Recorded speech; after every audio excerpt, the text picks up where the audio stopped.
Ni la ira, ni la rabia, ni el enfrentamiento. En uno de los momentos más desafiantes de la historia, nos va a salvar la curiosidad. La educación, la ciencia, la tecnología. Nos salvarán las ganas de aprender y de compartir lo aprendido. Y no importa cuál sea el desafío, una y otra vez nos volverá a salvar lo mismo. VUE, Universidad Online.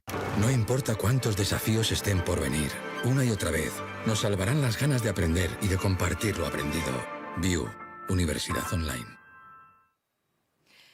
Muy buenas tardes, bienvenidos de nuevo a estas jornadas sobre salud organizadas por la Universidad Internacional de Valencia en colaboración con la Fundación Asisa.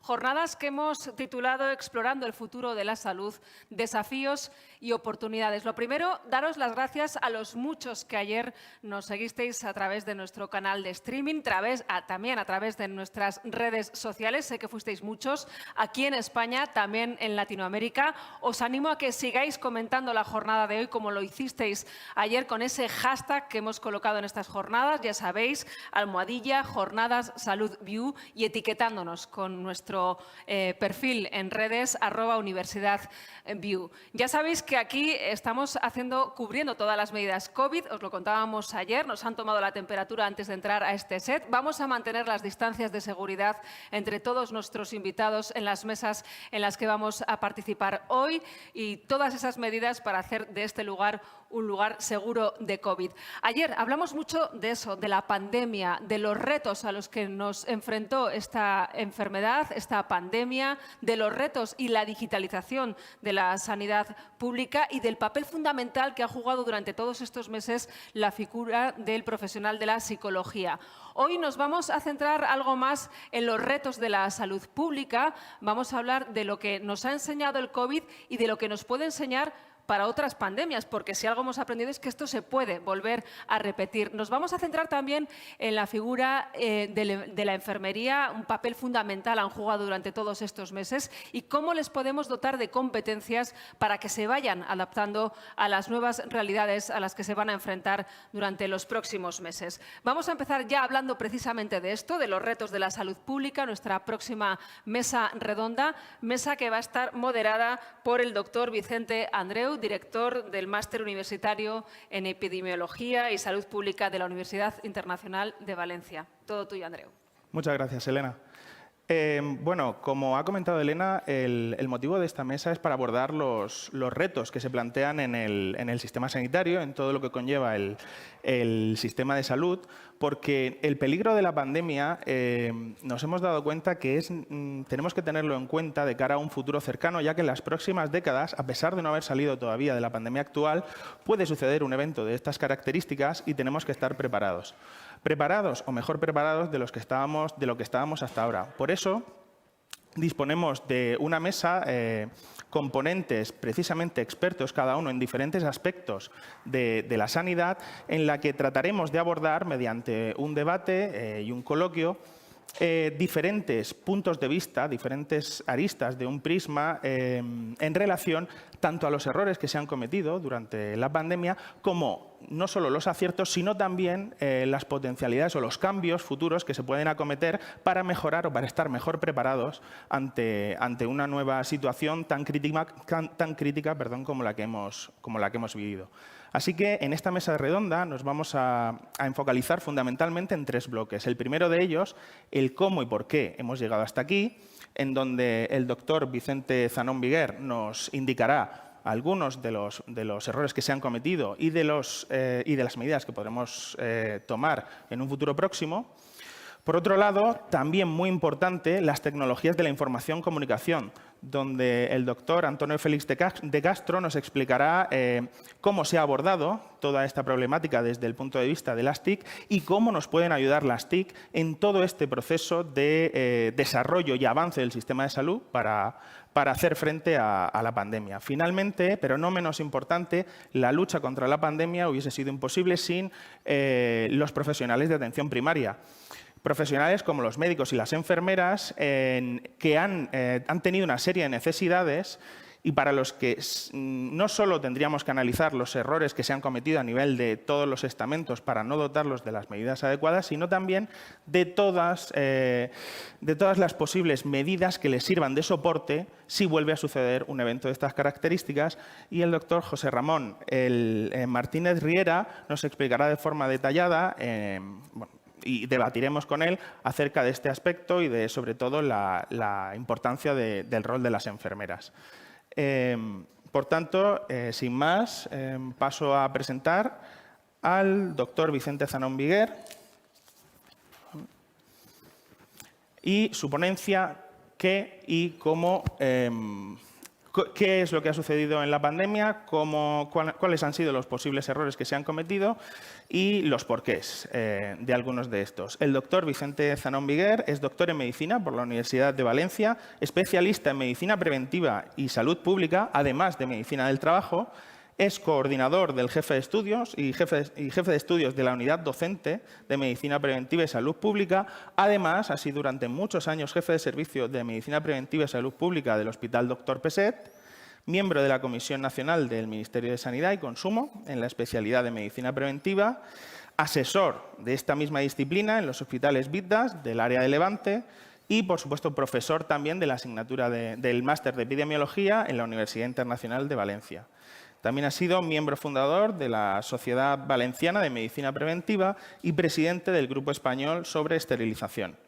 Por supuesto, es autor de un gran número de publicaciones de alto impacto, de libros y de coloquios y congresos hablando al respecto de este tema. Así que, sin más, Vicente, cuando tú quieras. Muy bien, en primer lugar, buenas tardes y quiero agradecer tanto a la BIU como a la Fundación Asisa que me hayan invitado a participar en estas jornadas y en concreto en la mesa de hoy. Es verdad que hay muchas cosas por ahí, van pululando y la gente no tiene las ideas muy claras debido a esas informaciones o desinformaciones. Bien, el modo de acercarme al tema que se me ha propuesto, yo creo que es hablar de una pandemia y en concreto de la COVID. Vamos a ver qué ha pasado, cómo se gestó y cómo hemos llegado a donde hemos llegado. Y es la mejor manera de que todo el mundo pueda comprender, porque voy a ir insistiendo en ellos, los puntos de errores y de olvidos y de tal que ha ocurrido. Bien, la pandemia comienza no siendo pandemia, claro, siendo un brote epidémico muy localizado en una ciudad de China, Wuhan, muy lejos de aquí, y comienza en el año 2019. Estamos en el 21, y seguimos en ella. Vale. Comienza con 7 casos que se declaran de neumonía, no se sabe ni por qué, ni cómo, ni nada. Solamente es eso, lo primero que se tiene. En concreto, aparecían diferentes fechas y parece que al final el comienzo fue en noviembre del 2019, aunque la fecha que se ha puesto era el 8 de diciembre, no sé por qué, pero bueno, parece que la inspección de la OMS que se hizo hace poco, se rindió el informe de 17 expertos que fueron a visitar China, en concreto a Wuhan, al final dejó claro que la cosa había empezado en noviembre, a finales de noviembre. Bien, el 31 de diciembre, el Centro de Control de Enfermedades de China informa de un brote de 27 casos, ya no son 7, 27 casos de neumonía con etiología desconocida y con posible exposición a un mercado mayorista de Wuhan. El año 2020, el día 1 de enero, ya el día siguiente, ya se decreta en China el cierre del mercado mayorista. Se sospechaba que podía ser la causa.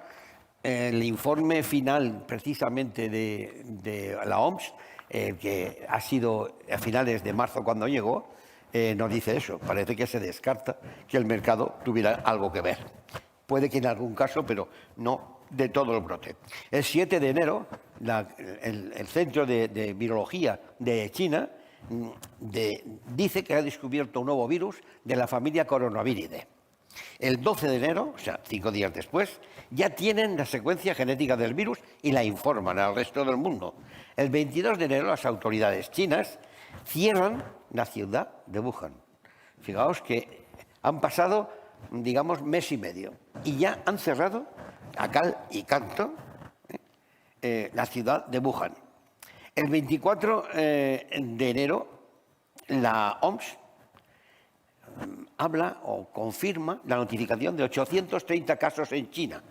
Han pasado 2 meses, no llega, y ya de 7 casos hemos pasado a 830. Pero además, 12 casos son fuera de China.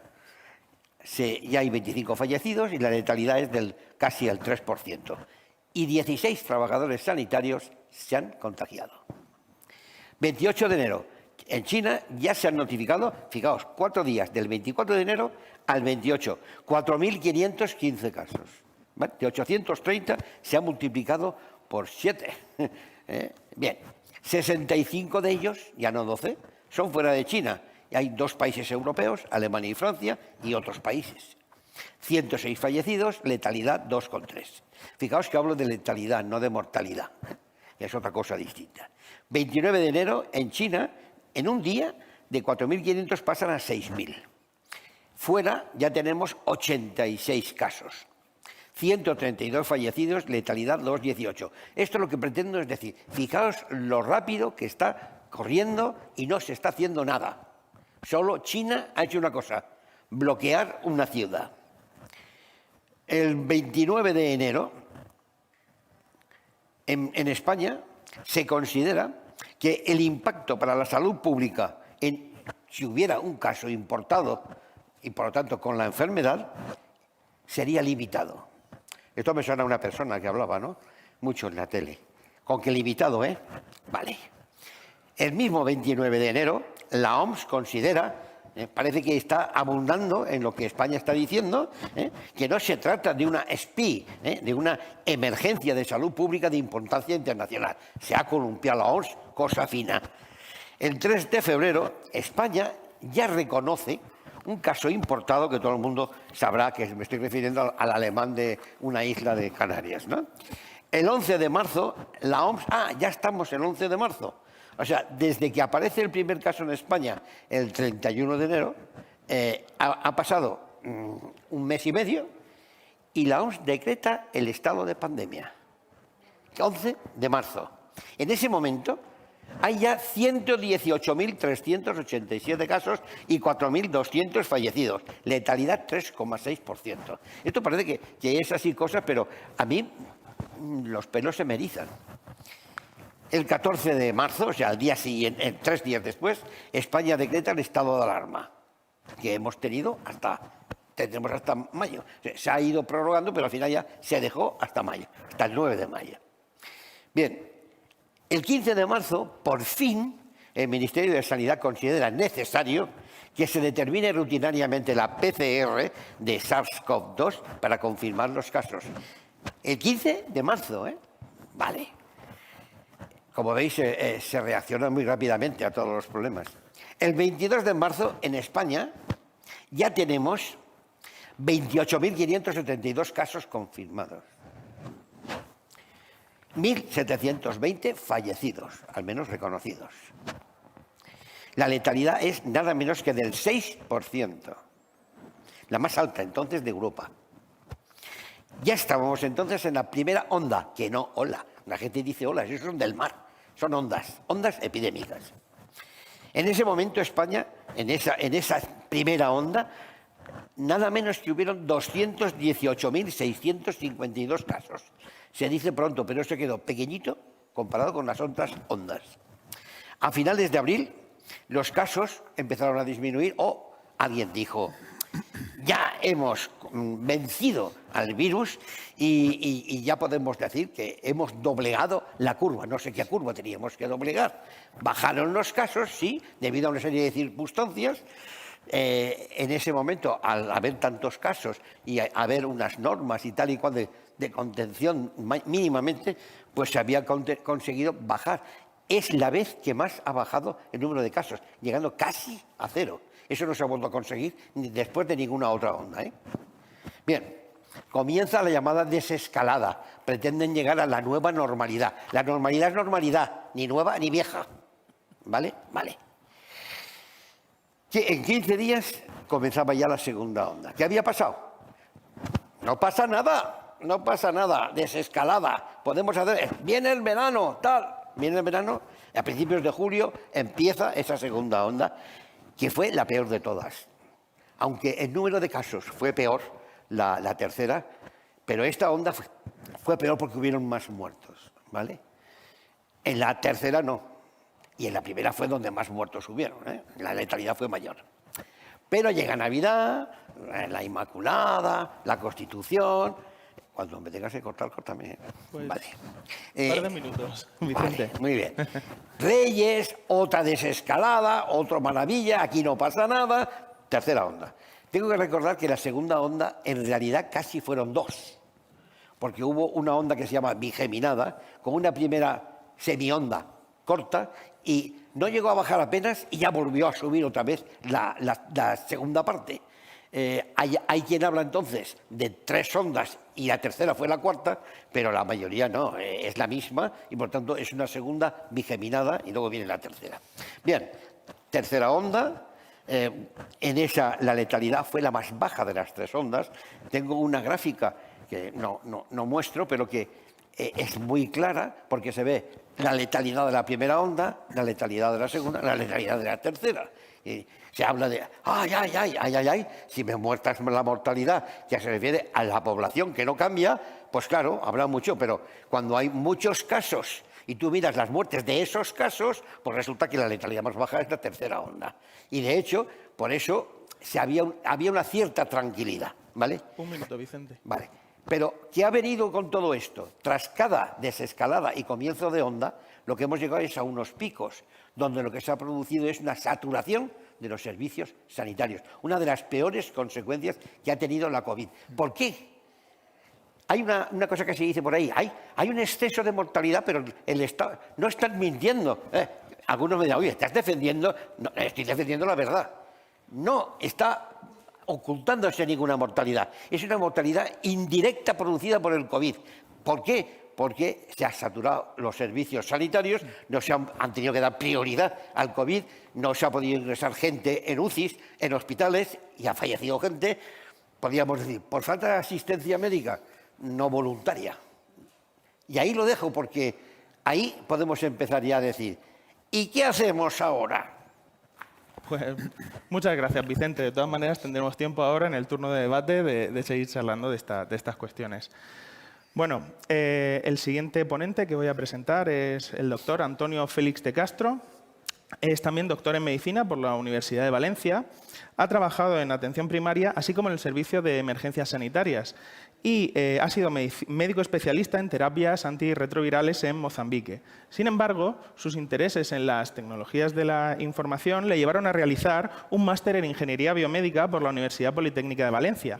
Y a partir de ese momento, el doctor Félix de Castro ha desarrollado toda una serie de proyectos relacionados con las tecnologías de la información y la comunicación, como por ejemplo el uso de la inteligencia artificial aplicada a la clasificación de la demanda sanitaria o el servicio de emergencias. También el desarrollo de una historia clínica electrónica para la transformación digital del servicio de emergencias, así como un sistema en tiempo real para la gestión de las emergencias de emergencias de múltiples víctimas.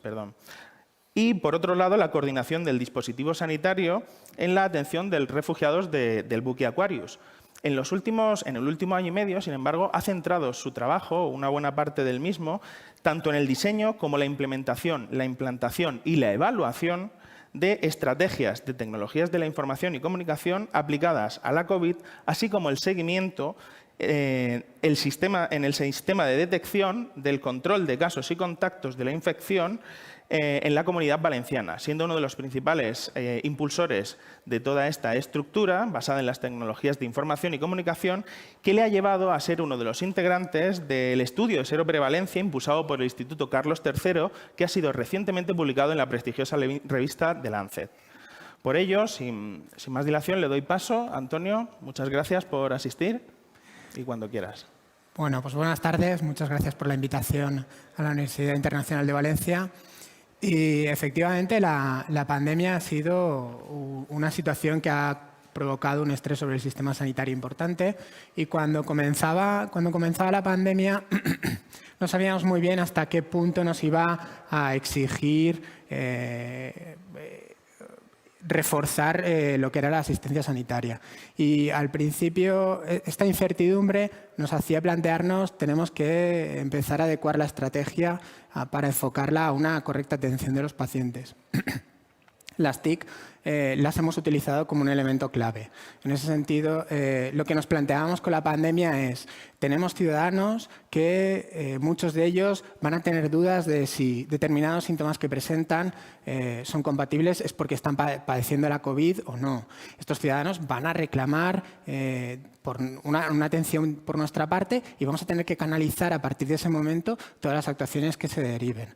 Entonces, desde el principio lo que vimos es que todos los canales clásicos por los cuales los pacientes acudían al sistema sanitario se vieron saturados rápidamente. Atención primaria, lo que era la atención telefónica o acudir a los centros de salud, se vio saturada en los accesos a los hospitales.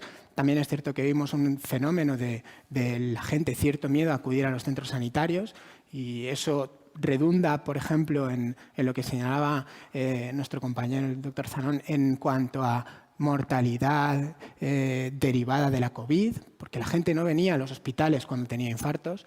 Entonces, lo que montamos con tecnologías de la información fue un continuum asistencial del paciente.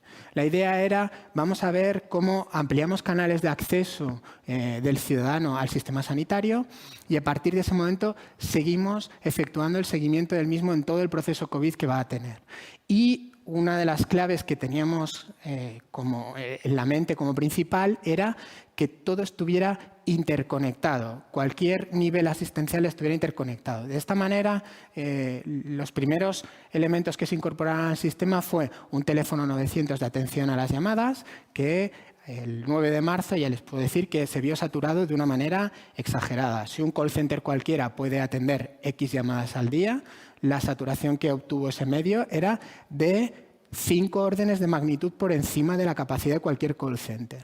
Entonces, ese medio había que rápidamente superarlo y dar alternativas al ciudadano para acercarse al sistema sanitario, ya fuera por dudas que tuvieran o por asistencia que requerían. Entonces, en ese sentido, se habilitaron una aplicación móvil para declarar yo tengo síntomas, por favor atendedme, una web también en la misma línea.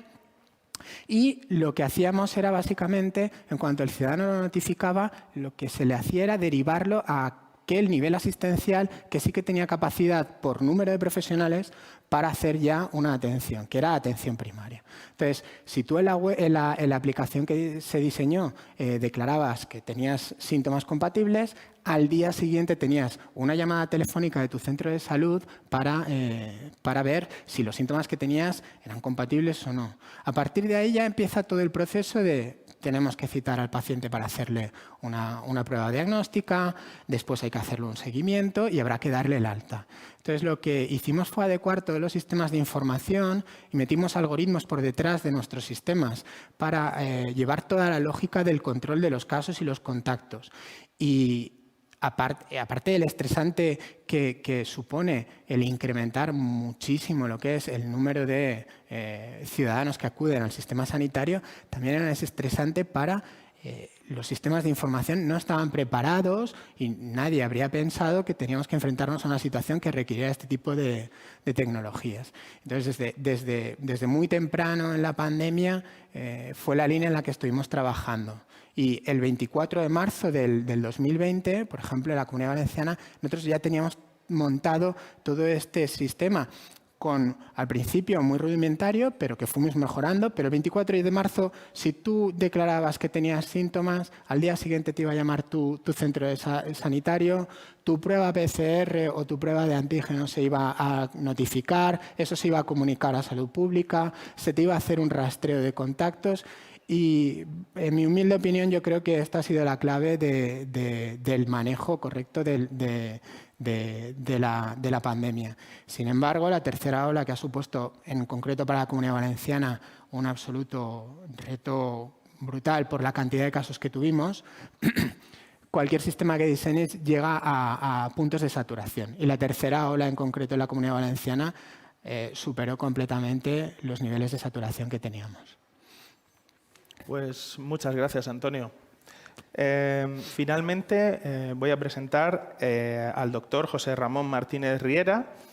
Es enfermero en el ámbito de la atención comunitaria y salud pública, licenciado en enfermería por la Hodgkin Zeeland School de la Universidad de Holanda, doctor en salud pública por la Universidad de Alicante, en la especialidad de enfermería familiar y comunitaria, con un máster también de economía de la salud y servicios sanitarios y diferentes cursos de acreditaciones tanto para funciones de gestión como de planificación de salud pública y salud comunitaria. Además, el doctor Martínez Riera es profesor titular de la Escuela de Enfermería de la Universidad de Alicante dentro del Departamento de Enfermería Comunitaria, Medicina Preventiva y Salud Pública desde el año 2009. También, por supuesto, dentro de su labor como docente en la Universidad de Alicante, ejerce como investigador, siendo miembro, entre otros, del equipo de investigación de enfermería comunitaria del Departamento de Enfermería y Medicina Preventiva de la Universidad de Alicante y también es miembro del equipo investigador del Instituto de Economía Internacional de la misma universidad.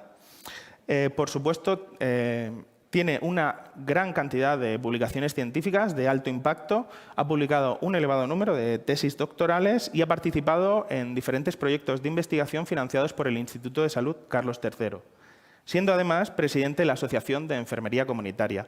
Por tanto, es un experto que va a hablarnos sobre la situación de las enfermeras, cómo han afrontado la pandemia y qué necesidades pueden haber tenido durante o a lo largo de la misma. Sin más, te doy paso. Muchas gracias. Ante todo, como no puede ser de otra manera, muchas gracias a la Universidad Internacional de Valencia. Y bueno, yo no he venido a hablar de las enfermeras. Hablaremos de las enfermeras, pero no he venido a hablar de las enfermeras porque creo que esta pandemia trasciende a las enfermeras, a los médicos y a cualquier otro profesional o a cualquier otro ámbito. Yo creo que hay que hacer análisis globales de un problema global, y no circunscribirlo a aspectos concretos de una determinada disciplina. Es decir, que ello no quiere decir que luego podamos incidir en aspectos muy concretos. Pero en este sentido, y yo al hilo de lo que comentaban mis antecesores en sus intervenciones, yo creo que la pandemia lo que ha dejado claro es que el sistema sanitario murió de éxito. Veníamos de repetir permanentemente que teníamos uno de los mejores sistemas sanitarios del mundo y lo que teníamos era unos de los mejores profesionales del mundo, pero ha quedado claro que el sistema sanitario deja mucho que desear. Deja mucho que desear porque el sistema sanitario está fundamentado en un modelo que ya es caduco, un modelo medicalizado, asistencialista, en el que está centrado casi exclusivamente en la enfermedad, que presta muy poca atención a la salud, a la promoción de la salud, a la salutogénesis, a la salud pública, que la ha dejado prácticamente como un elemento administrativo de recuento de datos, lo cual es un gravísimo error, totalmente descoordinada con la atención primaria y con la atención especializada o atención hospitalaria, y por lo tanto, ante un acontecimiento, una situación de tal magnitud de incertidumbre como la pandemia, pues las costuras revientan porque no están bien cosidas. Esto hace que, por una parte, pues en muchas ocasiones se tomasen decisiones precipitadas que se pueden entender derivadas de esa incertidumbre, de esa espontaneidad casi de avalancha, de tsunami que derivó la pandemia, pero que sin duda no fueron acertadas, como el hecho de arrinconar inicialmente tanto a salud pública como a la atención primaria y centrar casi exclusivamente en la atención hospitalaria la atención a la pandemia. Desde mi punto de vista, esto fue un grave error. Y luego otra cuestión es el hecho de que se estuviese permanentemente lanzando el mensaje de que la pandemia era una pandemia que a todos nos afectaba, a todos por igual. Y esto no es cierto. La pandemia no afecta a todos por igual, porque los condicionantes sociales son muy importantes. Los determinantes sociales son muy importantes. En la época de confinamiento no es lo mismo el confinamiento de una familia de 4 miembros en una vivienda de 140 metros cuadrados que una familia de 8 miembros en una vivienda de 40 metros cuadrados. No es lo mismo el disponer y tener acceso a los servicios indispensables como electricidad, agua potable, etcétera, que no tenerlos. No es lo mismo el tener acceso a servicios sanitarios que no tenerlos. Y aparte, también desde mi punto de vista, se comete el error de que la focalización, que puede ser entendible, dado la importancia de la pandemia, casi exclusiva a la COVID, hace que queden invisibilizados una serie de problemas, y ya se ha comentado aquí, que estaban ahí. No habían desaparecido. La gente continuaba teniendo cáncer, la gente continuaba teniendo personas a las que cuidar, las cuidadoras tenían que seguir cuidando y no tenían posibilidad de conexión con los profesionales y con los servicios. La violencia de género no desapareció y parece que de repente la violencia de género queda totalmente eclipsada, y así podríamos continuar, ¿no? Esto puso sobre la mesa algo muy evidente, y es que se habían hecho las cosas mal, pero no durante la pandemia, se habían hecho mal antes. No se habían hecho inversiones adecuadas en el sistema sanitario y muchísimo menos en salud pública y atención primaria. Y esto, evidentemente, tras una crisis como la que tuvimos en 2008 y la que viene derivada por la pandemia, hace que la situación sea claramente deficiente. Esto unido a claras deficiencias en cuanto al inicio de la pandemia, como por ejemplo el acceso a equipos de protección individual, que todos conocemos y que por lo tanto causaron importantes prejuicios en los profesionales que tenían que atender de manera directa a los profesionales. Pero luego hay otro aspecto muy importante, y es el hecho de que esta pandemia, si algo ha ocasionado, es dolor, sufrimiento y muerte. Y el dolor, y sufrimiento y muerte unido a algo muy lamentable y muy triste, que es la soledad. La soledad en personas mayores, que son los que más han padecido la mortalidad de esta pandemia, cebándose fundamentalmente en las residencias, otro de los aspectos eternamente olvidados en este país, descoordinados del sistema sanitario, en manos mayoritariamente de empresas privadas que tan solo visibilizan la mercantilización del cuidado a las personas mayores, pero no en el bienestar y el confort de estas personas, y esto hace que se produzcan los hechos que se han producido. Yo siempre digo que de toda situación, por complicada que sea, tenemos que sacar aspectos positivos. Y siempre hay que ver el vaso medio lleno. La resiliencia, que ahora está de moda, ¿vale? Quienes trabajamos en salud pública, lo de la resiliencia ya lo conocíamos. Quiere decir que nosotros ya lo manejábamos hace mucho tiempo.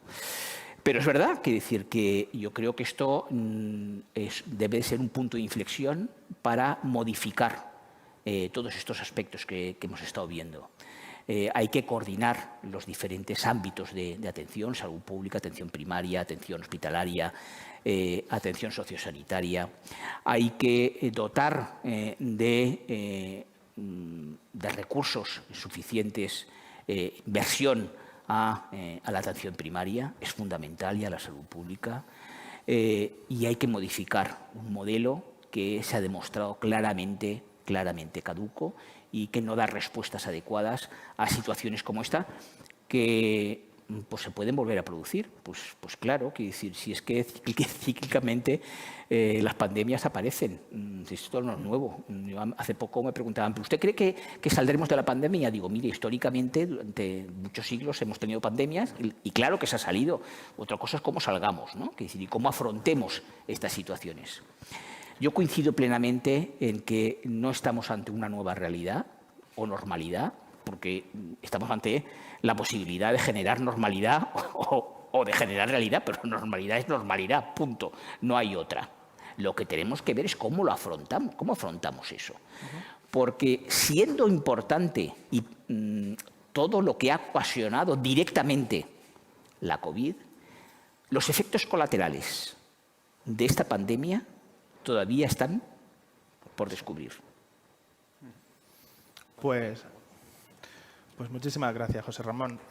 Si os parece, acabamos esta introducción de los tres ponentes y comenzaremos con la segunda parte de la mesa, en donde iniciaremos una serie de preguntas. Abriremos, por supuesto, el diálogo a los tres ponentes, una ronda de las mismas, sobre todo en aspectos que han ido tratando. Querría empezar justo por el que has dejado tú, José Ramón, en diferentes puntos del sistema sanitario. Y el primero, y la pregunta que directamente te viene a la cabeza es, de todas esas medidas, de todos esos errores que se han cometido, de todas esas faltas o carencias que ya existían en cada uno de vuestros sectores, porque cada uno tocáis diferentes puntos, ¿cuál creéis que sería aquella medida que pensáis, esta es la medida que realmente hubiese hecho falta para paliar en parte? O dos medidas. ¿Cuál siempre hay alguna que podéis pensar que puede haber mejorado la situación o que podría haberla mejorado de salida, aunque fuese heredada? Hombre, ahí podemos contestar varias. La pregunta... Por favor, sí, comienza. Empieza tú si quieres. Estamos totalmente en sintonía, por lo tanto no vamos a decir cosas distintas. Lo cierto es que si en este momento miramos cuáles son los datos, bueno, van a decir que hemos tenido muchos casos, que esto no se para, que ayer teníamos 190, la tasa de incidencia acumulada por 100.000 eran 100 de España.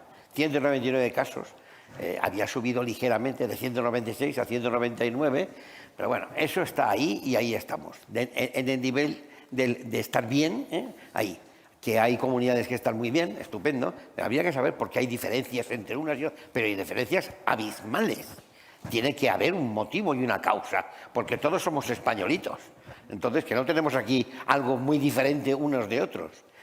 Lo que sí que es cierto, y eso es, yo creo que la consecuencia de que debemos de aprender cuál es lo mejor es que no teníamos la mejor sanidad. Lo que teníamos eran unos profesionales excelentes que podían hacer trasplantes de hígado, de corazón, de pulmones, de todo, pero no estábamos preparados para atender una pandemia. Se nos ha pegado un golpe en la cresta. Hablo de España, porque es lo que me interesa. Lo que ocurra en otros países es su problema. En Europa también, podríamos hablar de que también en Europa no ha habido tanta unidad. Pero bueno, es la Unión Europea, pero tanta unidad no hay. Pero lo que sí que es cierto es que la primaria, que de algunos momentos la gente ha protestado, es que estaba saturada. Es que no podía contestar ni al teléfono. Es que tú antes me has dado, Antonio, un dato, que no lo has dicho ahora, pero si tú das el dato de cuántas llamadas en un día se recibieron, era imposible contestarlas, no se podía contestar. Que contrataron gente y más gente, era igual, daba igual, estaban sobresaturados. Es que había una llamada sobre otra, no se podían contestar. Eso por una parte. No se había previsto. El problema que yo destaco es la falta de planificación. Pero es que creíamos que vivíamos, esto era jauja y que era la mejor. No, no era la mejor. Teníamos los mejores profesionales y profesionalas, ¿vale? Teníamos los mejores del mundo y se nos reconoce, pero no teníamos la mejor sanidad. La salud pública aún vivía de los restos de los salubristas antiguos y estábamos en una época, les faltaban, hombre, ya tenían más ordenadores, pero la parte digital estaba en mantillas. Creemos maravilloso cuando hablamos de los programas, que si el AVE, que si tal, pero si eso es una patata, que sí, que nos sirve, pero eso en Europa, en España no se tenía, las cosas que tenemos nosotros no se tenía. Aquí hemos sido pioneros, pero aún nos queda por llegar. Nosotros, España, Valencia, no somos la Johns Hopkins. A pesar de eso, tenemos datos. Si queréis que os demos un dato actualizado de ayer, para que la gente no se quede sin saberlo. En este momento, a fecha de ayer, teníamos administradas más de 11 millones de dosis de vacunas, un 81% de las que se nos había dado. Bueno, ¿y por qué no llegamos al 100%? Pues porque nos falta gente para vacunar. Por ejemplo, que con una dosis solo hay casi 8 millones el 16% de la población tiene al menos una dosis. Y que completadas hay algo más de 3 millones, un 6 y pico %. Eso es lo que hay. No somos de los peores de Europa, cuidado. Europa está así. Países como Israel no suelen haber muchos. Y sí, Israel está muy por encima, pero es que sabemos el país que es. Un segundo, Antonio, quería preguntaros también respecto al proceso de vacunación que tú comentabas. ¿Cómo se podría mejorar? ¿Tendría alguna medida para intentar mejorar o aumentar, utilizando incluso las tecnologías de la información, para mejorar un poco ese ratio que llevamos, sobre todo en la parte de primaria? Mira, yo antes de que entráramos en antena, como se dice, le estaba comentando precisamente a Antonio que yo me vacuné el martes. Y que, bueno, a mí no me duelen prendas en reconocer las cosas cuando si están bien o si están mal. Y el proceso de vacunación que se está llevando, al menos en la Comunidad Valenciana, que es el que conozco, es modélico. O sea, modélico. Por lo tanto, ¿qué es lo que nos falta? Nos faltan dosis. Vacunas. Es decir, que nos traigan dosis y se vacunará a toda la población si el problema es un problema de dosis. Y luego, ¿qué es lo que nos falta? Nos falta rigor. Rigor a la hora de transmitir la información. Hemos estado hablando de los problemas, que si el sistema sanitario, que si los profesionales, que si los decisores políticos. No nos olvidemos de los medios de comunicación. Han hecho un flaco favor a esta pandemia, los medios de comunicación. Tomar la COVID como un espectáculo ha sido lamentable. Y bueno, esto, como siempre, las generalizaciones nunca son oportunas ni necesarias. Pero, por lo general, ha sido muy lamentable el uso que se ha hecho de la pandemia para lograr audiencias, aumentar audiencias, para conseguir picos de audiencia máximos, etcétera. Con pseudocientíficos, con pseudotertulianos que hablaban igual del virus, que hablaban de la vacunación, que hablan de... Yo creo que esto... en una situación con la que estamos hay que ser un poco riguroso. Se les ha dado demasiado cancha a los negacionistas, Claro. que no tenían que haber salido en televisión, porque Claro, esto ha generado confusión. Claro. No ha ayudado y a nadie. ahora mismo, y al hilo de lo que estás comentando del proceso de vacunación, se está haciendo un flaco favor, porque se está generando mucha incertidumbre y mucha alarma en la población con las informaciones que se están trasladando. Entre que los políticos no se ponen de acuerdo, entre que la Unión Europea es de todo menos unión y que, por lo tanto, circulan informaciones que se contradicen entre sí, esto hace que la población tienda a, cuanto menos, a tener ciertas dudas sobre aquello que se le está diciendo que es bueno. Claro. Si la Agencia Europea del Medicamento no ha dado todavía ninguna orden, ¿por qué Dinamarca, por su cuenta, la ha parado? Claro. Hombre, esto genera desconcierto, como pasó también con los protocolos del Ministerio, que día sí, día no, y otro también, nos cambiaban los protocolos y al final ya no sabíamos a qué atenernos. Pero encima, cada comunidad también lo podía cambiar. Esto generaba un desconcierto tremendo. Claro, pero que además se cambien los criterios en cuanto a los intervalos de edad en los cuales se tiene que vacunar. En intervalos de 3 días, esto contribuye poco a lo que es dijéramos, el tener adhesión a la vacunación, quiere decir que genera dudas. Yo creo que esto habría que cuidarlo tanto por parte de profesionales, decisores políticos y medios de comunicación. Me gustaría retomar la pregunta que has hecho con respecto a la inicial de qué es lo que creéis que podríamos tener o implementar para... Yo en ese sentido, lo que he visto durante la pandemia, y ha sido muy claro, es lo que atañe a mi campo de conocimiento es que no tenemos una transformación digital real en la sanidad. Tenemos, sí, muchos sistemas informáticos y hemos pasado de escribir a papel a lo escribimos dentro de un ordenador. Pero realmente eso no nos ha ofrecido todas las ventajas que nos puede ofrecer.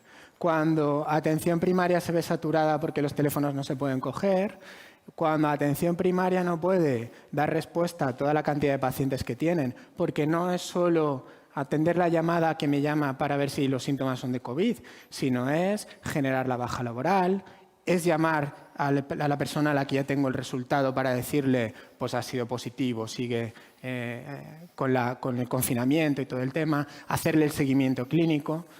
Cuando tiene todo este trabajo atención primaria, ¿dónde está la digitalización en ese sentido? Pues podría haber ayudado muchísimo, es decir, bien implementado lo que son los accesos de los pacientes al sistema sanitario, aprovechando completamente las tecnologías de la información, nos habrían llevado a eso, a una atención primaria que no habría tenido que estar llamando a alguien para darle el resultado. Directamente lo recibes en un dispositivo móvil tú. No necesito que ir a una consulta a recoger mi parte de baja.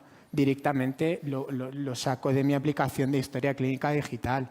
Ese es un debe gigante que tiene la sanidad y que aún no está solucionado. El tema de la historia clínica electrónica pues es una entelequia. Hemos pasado de estar a papel a estar en un ordenador, pero realmente no disponemos de la información en el momento en que la necesitamos. Y eso habría sido un cambio sustancial y gigante. Porque tener una atención primaria que en la pandemia lo que se podría haber dedicado es no solo a ver si este paciente tiene COVID o no, sino también a todo el paciente crónico que sigue, ver cómo estaban. No han tenido tiempo para eso.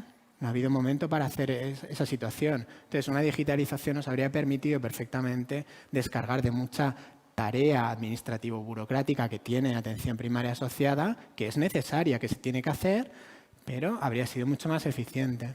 Pero yo, si me permitís, muy brevemente, insisto en un hecho, y es el que todo esto que estamos diciendo son aspectos que han aflorado por la aparición de la pandemia. No hubieran aparecido, hubiéramos continuado en esa inercia, en esa dinámica de seguir manteniendo una cierta continuidad en lo que existía.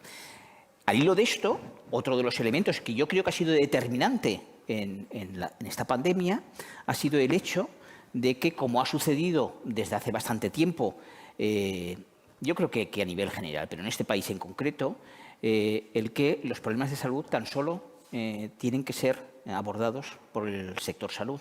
Y esto es un problema. Porque la salud es demasiado importante para que sea solamente la sanidad quien actúe. Y la pandemia lo ha vuelto a demostrar.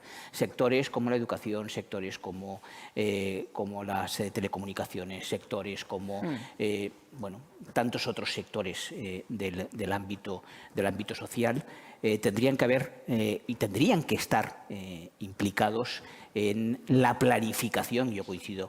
Yo digo siempre que en este país hay dos verbos que no se conjugan. Uno es dimitir y el otro es planificar. No se conjugan, no se saben conjugar. Es decir, se sabe que existen porque están en el diccionario, pero ya está, no los conjugamos. Entonces, claro, cuando no hay planificación se actúa en base a ocurrencias. Y cuando se actúa en base a ocurrencias, pues los resultados suelen ser lo que son, pues malos resultados. Entonces, tenemos que aprender, entre otras cosas, a sentarnos, a dialogar, a reflexionar, a consensuar decisiones colectivas, ¿vale? Y, sobre todo, a incorporar a la comunidad en la participación de las decisiones. Porque, si no, lo que hacemos es identificar a la comunidad, es decir, a la población, como el problema, cuando la población realmente es parte de la solución. Voy a reforzar la idea que ha dado con cifras en una cuestión concreta, como son las paradas cardíacas. Las paradas cardíacas pues son el principal... paradas cardíacas de origen pero que son de origen cardíaco, coronario, son la principal causa de muerte en España en ese sentido. Y exactamente la solución está en la población. Nosotros implantamos en 2017 un protocolo de RCP telefónica que la idea es muy sencilla, es cada persona que llama al 112 y que nos parece que es una parada cardíaca, se le ofrece el darle instrucciones para que hagan masaje. Desde que implantamos el protocolo en diciembre del 2017, en 2018 se incrementó en un 98% las resucitaciones en la calle de la gente. Y en 2019 un 292%. Esto te está marcando claramente una línea. ¿Cuál es? Tiene que entrar en los planes educativos a partir de los 12 años la enseñanza del masaje cardiorrespiratorio. Porque cuando una persona se desploma en la calle, si hay alguien al lado que sabe hacerlo, cuando llegue a una unidad de soporte vital avanzado, podrá conseguir la recuperación con mayor probabilidad que si nadie está haciendo nada. Entonces, clarísimamente tiene razón el compañero. Cuando aplicas medidas en las cuales implicas a la población, tienes repercusión grande. Fijaros las cifras, 98% primer año, 292% segundo año. Entonces, esa es la línea, una de las líneas a seguir. Sí, eso me parece fenomenal y así tendría que hacerse. El incrementar la educación en los colegios con cosas que tienen una aplicación inmediata y que un niño de 12 años puede aprender perfectamente y tiene ya suficiente fuerza, niño o niña, me da igual, para hacer una resucitación. Pero abundando en lo que tú has dicho, ¿y quién tiene o no tiene? No busquemos culpables, pero busquemos resolver el tema, ¿vale? Y uno de los temas es, como tú has apuntado, ya está bien de ponerlo todo por ahí en los reality shows de la televisión, ¿no? Ya está bien, ¿vale? En segundo lugar, que hablen profesionales, que no me salga un veterinario a hablar de la epidemiología del virus, y él que sabe, ¿vale? Que puede ser que esa persona en concreto sí. Hombre, depende de quién hable. Si me habla Bradiola, me voy a creer bastante algunas cosas de las que diga. Pero bueno, estamos hablando de medicina.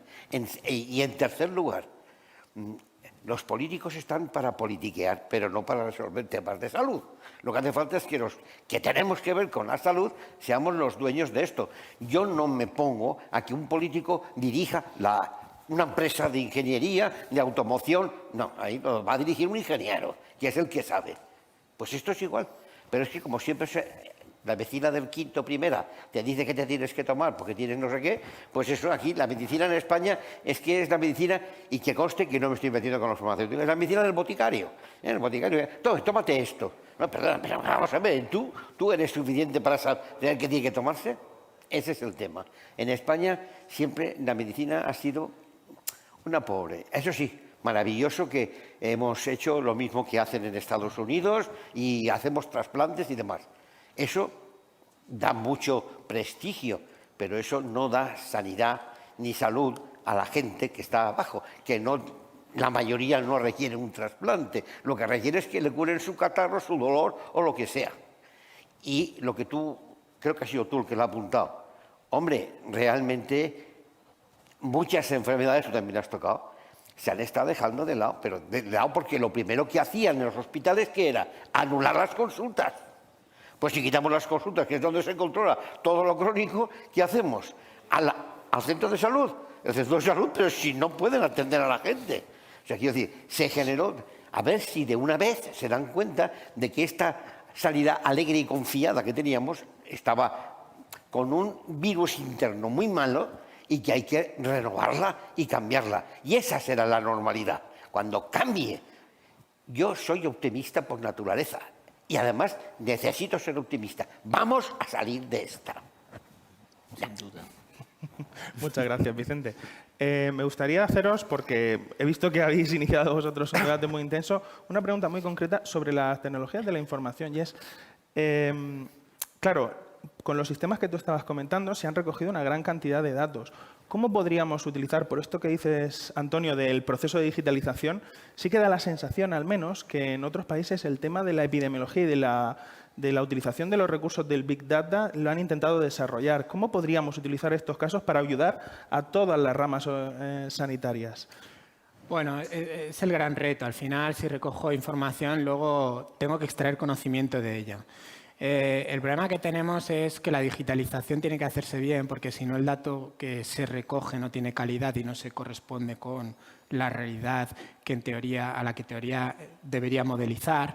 Y a partir de una digitalización correcta podríamos extraer muchísimo conocimiento. Tenemos experiencias y detalles donde, gracias a información almacenada histórica, hemos conseguido sistemas predictores muy buenos. A mí me consta, por ejemplo, que Salud Pública de la Comunidad Valenciana ha estado durante toda la pandemia con modelos epidemiológicos para prever cómo iba a evolucionar la pandemia. Sin embargo, es cierto que hay muchísimas variables que han influido a la hora de generarse las olas, que desde luego que no estaban metidas en los modelos. Y ahí hay que incorporar toda esa información. Yo creo que serán temas interesantes para realizar por universidades, estudios de qué tipo de medidas se han tomado en cada una de las regiones, modelizar y parametrizar esas medidas, meterlas dentro de los modelos para poder hacer predicción. en cuanto a epidemias, porque ya no es simplemente la dinámica de epidemias que conocemos de ecuaciones de siempre, sino si tomo una medida en la cual cierro bares, si cierro interiores, si no permito determinadas cosas, ¿eso qué influencia tiene al final en la pandemia? Claro. Eso es lo más importante, no cerrar por cerrar, sino si esto realmente ha tenido una respuesta disminuyendo tal, pues es válido. ¿No la tiene? Pues hombre, entonces algo pasa. Quita lo que no sirva, ¿no? Sí. A mí me gustaría apuntar aquí un aspecto que para mí es muy importante, ¿no? Quiero decir que yo coincido plenamente con el análisis realizado. Se está incorporando una expresión casi como un mantra. Las TIC, la digitalización ha venido para quedarse. No es que haya venido para quedarse, es que ya estaba. Quiere decir que lo que hay que saber es, como bien decía, hay que saberla manejar adecuadamente, hay que invertir, pero tampoco podemos... aquí en España somos muy dados a los efectos pendulares, es decir, querer pasar de aquí a aquí sin solución de continuidad, es decir, de golpe, de un lado al otro, esto no se puede hacer. Hay que alfabetizar a la población en las tecnologías. Esto ha sido otro de los problemas que han habido, que decir que la gente, no toda la gente, por mucho que creamos, tiene acceso, ni tan siquiera tiene acceso a ordenadores, ni a wifis, ni a tablets, ni incluso en ocasiones a teléfonos móviles, o no lo sabe utilizar adecuadamente más allá de llamar o jugar, ¿no? Y luego una cuestión, y es que han venido para quedarse, pero no han venido para apartar nada. Es decir, sería un error creer que la nueva tecnología ha venido para sustituir algo que es fundamental, y aquí sí que me pongo desde la perspectiva enfermera, porque los cuidados no se pueden sustituir con tecnología. La atención directa tiene que continuar prestándose. Y claro que contribuirá de manera muy significativa y eficaz a que sea mejor, pero no se va a poder sustituir nunca la atención directa, el contacto, la comunicación directa, la escucha activa. Pues con esa idea nos quedamos. José Ramón, muchas gracias. Agradezco, por supuesto, a todos los ponentes por sus intervenciones de una alta calidad. Al final, como todos podemos haber observado, tanto las tecnologías de la información pueden suponer una gran respuesta de cara al futuro, pero no pueden suplantar toda la funcionalidad de ciertas funciones sanitarias. Y, por supuesto, aparte de los retos que tenemos para el futuro, hemos conocido algunas de las causas y algunos de los desafíos que nos esperan en los próximos años. Y, sin más, muchísimas gracias a todos, muchísimas gracias a la Universidad Internacional de Valencia, y doy paso a nuestra compañera Elena. Gracias, André. Bueno, esto es lo que buscamos un poco, ¿no? Con estas jornadas, pararnos, reflexionar, ver qué es lo que se había hecho bien y ver lo que no se había hecho tan bien durante estos meses. Vamos a hacer una pequeña pausa para cambiar nuestra mesa de ponentes y volvemos en unos minutos. No os vayáis.